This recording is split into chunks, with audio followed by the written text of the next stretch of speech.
تكونوا بخير دايما. مين من اطفالنا ما بيحبش الشوكليت وبيحب ياكلها؟ ومين كمان ما بيقعدش يسأل كتير قوي بابا وماما عن كل حاجة بتتعمل ازاي؟ النهاردة معانا كتاب جميل قوي بيعلمنا الشوكولاتة بتتعمل من ايه، وكمان تاريخها ازاي ابتدت وازاي اكتشفوها، وفي الاول كان شكلها عامل ازاي. عندنا قصة ولد جميل قوي اسمه أليكس.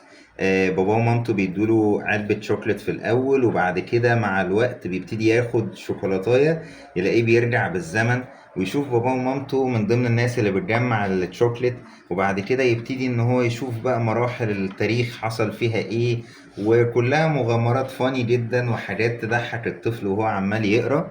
الاهم بقى من كل ده ان احنا بعد لما ضحكنا وانبسطنا وقرينا الكتاب مع بعض بنلاقي ان احنا ممكن نعمل شوكولاتة، قالب شوكولاتة حقيقي من مجرد ثمرة كاكاو. يعني ازاي ثمرة الكاكاو بيطلع منها قالب الشوكولاتة؟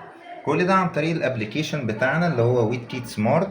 اول لما بنفتحه بنختار منه الكتاب اللي احنا عايزينه، اللي هو الكتاب بتاعنا دلوقتي نكهة ومغامرة، وبمجرد ما بيفتح كده الكاميرا بوجهه على طول على الصفحة الأخيرة في الكتاب. هنا بيديني الإرشادات عشان أعمل إيه، فبيقول لي أول حاجة اضغط على ثمرة الكاكاو عشان نقشرها. بضغط عليها كده بتطلع. رائع، اضغط عليها مرة أخرى حتى تسقط كل البذور من داخل ثمرة الكاكاو. ابتدي اطلع البذور، وبعد كده وضعنا كل البذور في الصينية، لكن كما ترى البذور لزجة ولونها أبيض، لذلك سنغطيها حتى مجسمة المادة اللزجة. اضغط على الغطاء لتغطيتها زي ما حضراتكم شايفين. حتى تجف. انا لو دوست هنا كده اهو هغطيها.